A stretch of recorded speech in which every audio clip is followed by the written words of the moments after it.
At 1447 hours, the city defense network operates normally. Population, 2 million.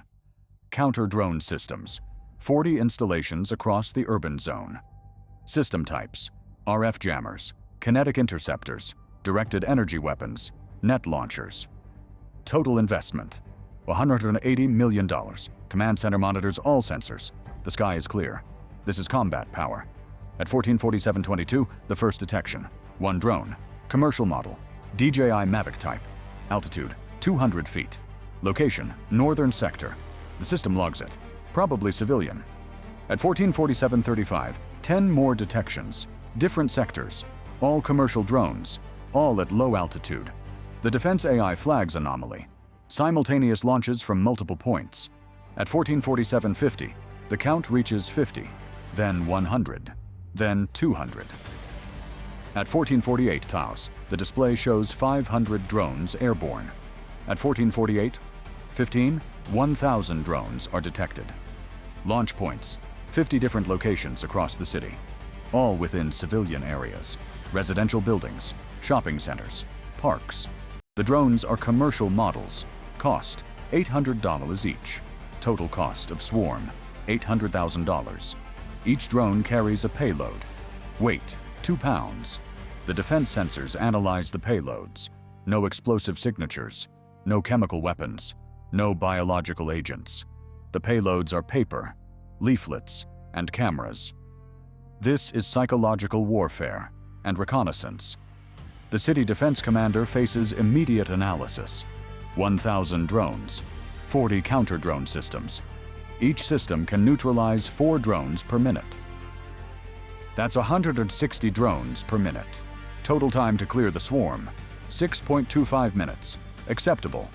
But the problem is altitude and position.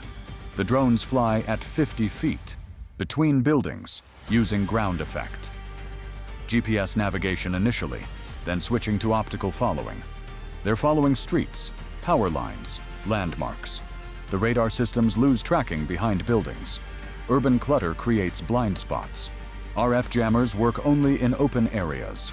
The skyscrapers block signals. Directed energy weapons need direct line of sight. The tall buildings create shadows. Net launchers have maximum range of 200 feet. The drones stay beyond that. Which force breaks first? RIC, Air Defense. B, Naval Group C, Command Network. At 1449, the commander realizes the tactical problem. This is a test attack. The enemy is probing defenses, studying response times, mapping counter-drone positions, recording engagement patterns. The cameras on the drones are streaming everything. The real attack will come next. Combat drones, explosive payloads. But the defense will already be exposed. Every counter-drone position revealed, every capability assessed, every weakness documented. The commander has 3 options. Option 1, full engagement. Activate all 40 systems, destroy every drone, demonstrate maximum capability, but reveal everything. When the real attack comes in 1 hour, the enemy will know exactly how to overwhelm the defense. Option 2, minimal engagement. Use only 10 systems. Destroy enough drones to maintain public confidence. Keep 30 systems hidden. Preserve tactical surprise. But allow 700 drones to fly freely, gathering intelligence, filming military installations, creating panic among civilians. Option 3, evacuation. Assume the next wave will be lethal. Clear population from potential target zones. But moving 2 million people takes days, and mass evacuation creates its own chaos. At 1450, the commander chooses option 1 with modifications. He activates all 40 systems, but he orders non-standard engagement patterns, random targeting, inefficient kill chains, deliberate misses, make the systems look less capable than they are. At 1451, the counter-drone network engages. The RF jammers activate first. They broadcast on commercial drone frequencies, 2.4 GHz and 5.8 GHz. Signal strength, maximum. Coverage radius, 300 feet per jammer. 12 jammers across the city. In open areas, the effect is immediate. Drones lose control. They hover. They drift. Some execute return to home. But return to home requires GPS. The jammers also block GPS. The drones become confused. They land wherever they are. In the urban corridors, the jamming is less effective. Buildings block signals. The drones continue operating. At 1452, the kinetic interceptors engage. These are drone-hunting drones, fast, maneuverable. Each carries a net launcher. They pursue targets, lock on, fire nets. The nets tangle rotors. Both drones fall. One interceptor can kill one target before needing to reload. The city has 60 interceptor drones. Against 1,000 targets, they're overwhelmed immediately. At 1453, the directed energy weapons engage. These are vehicle-mounted lasers, 10 kilowatt class. Effective range, 1 mile. Burn time per target, 2 seconds. Each weapon can theoretically kill 30 targets per minute. 8 vehicles are deployed. That's 240 targets per minute, in perfect conditions. But conditions aren't perfect. The lasers need line of sight. Urban environment provides minimal sight lines. Average engagement range, 400 feet, not 1 mile. The burn time increases. Atmospheric distortion from building heat. Humidity from the river. Pollution. The effective rate drops 10 targets per minute per system. 8 systems kill 80 targets per minute. What happens next changes everything. At 1454, the swarm adapts. The drones aren't individually smart, but they're networked. Mesh communication. When one drone is destroyed, the others learn. They adjust altitude. They change routes. They concentrate in areas where defenses are weakest. The swarm begins flowing like water, finding gaps, exploiting blind spots. The defense AI notices the adaptation. The drones are using commercial AI pathfinding algorithms, the same technology that powers autonomous delivery drones, but applied to combat reconnaissance. At 1455, civilian panic begins. 1,000 drones over a city of 2 million. People see them, hear them. The sound of 1,000 small motors creates a continuous buzz. Some civilians think it's an attack. They flee indoors. Some think it's a show. They film it. Social media explodes. The psychological effect is massive. At 1456, the defense commander faces a new problem. Counter-drone operations in urban areas risk civilian casualties. A jammed drone falls.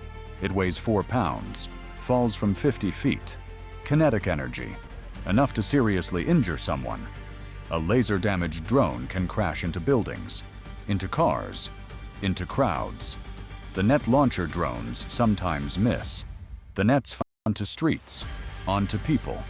The rules of engagement require minimizing collateral damage.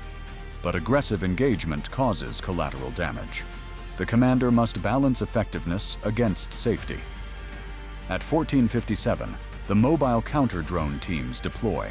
These are ground units, trucks with mounted systems. They were held in reserve. Now they move into the most heavily infested sectors. Each truck has integrated sensors, radar, RF detection, optical tracking, and multiple engagement systems, jammer, laser, kinetic launcher.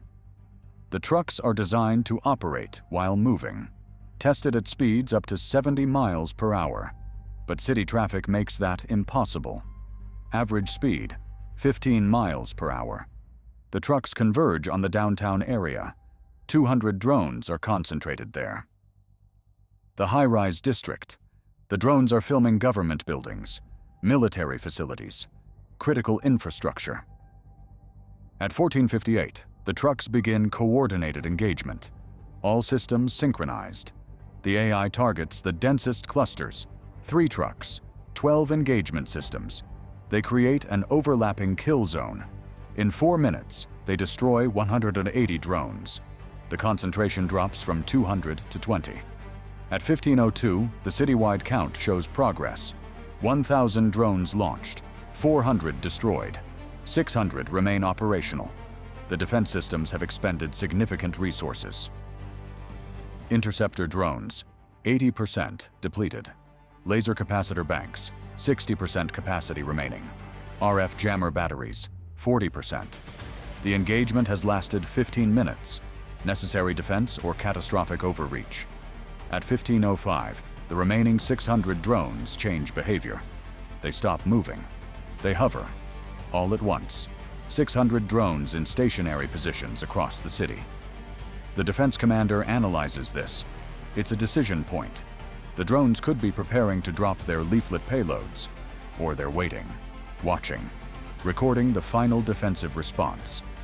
At 15:06, the commander orders cease fire. Let the drones hover, observe them, see what they do next. The counter-drone teams hold position. Systems remain active, but don't engage. At 15:07, the drones begin dropping their payloads. 2 pounds of paper per drone, 600 drones, 1,200 pounds of leaflets. They flutter down across the city. Citizens pick them up. The message is simple: propaganda, psychological warfare. Claims about government corruption, promises of liberation, standard information operations. But the real payload was the reconnaissance. At 15:08, the drones execute return to home, all 600 simultaneously. They fly back to their 50 launch points. The defense doesn't engage. The commander wants to track them. See where they go. Identify the operators. The surveillance teams follow. But the launch points are clever. Rooftops, parking garages, anonymous locations. By the time ground teams arrive, the operators are gone. At 15:15, the immediate threat ends. Final count: 400 drones destroyed. 600 completed their mission. Cost analysis is brutal. Defense expenditure: $4.2 million in munitions, system wear, operational costs. Enemy expenditure: $800,000 in drones. Most were sacrificed, but 600 gathered intelligence. The ROI favors the attacker. At 15:30, intelligence confirms the analysis. The drone footage is already being processed. Enemy AI systems are mapping the entire counter-drone network. Every installation identified, every response time measured, every blind spot cataloged. At 15:45, the real attack begins. New radar contacts, 300 combat drones. These aren't commercial models. These are military-grade, faster, more maneuverable, hardened against jamming. Each carries 6 pounds of high explosive, shaped charges designed to penetrate buildings. The defense network is already degraded, systems at 40% capacity. The 600 reconnaissance drones achieved their mission. How many interceptors can one destroyer launch simultaneously? A. 24B, 96C, over 200. At 15:46, the commander activates emergency protocols. All reserves deployed. Every system to maximum power. The mobile units redeploy to pre-identified approach vectors, but they're reacting to enemy intelligence. The combat drones know where the defenses are. They route around them. At 15:48, the combat drones enter the city perimeter. They fly at 100 feet, faster than the reconnaissance swarm, 60 miles per hour. They navigate using terrain-following algorithms, following river valleys, highway corridors, railroad tracks. The defense systems engage, but effectiveness is reduced.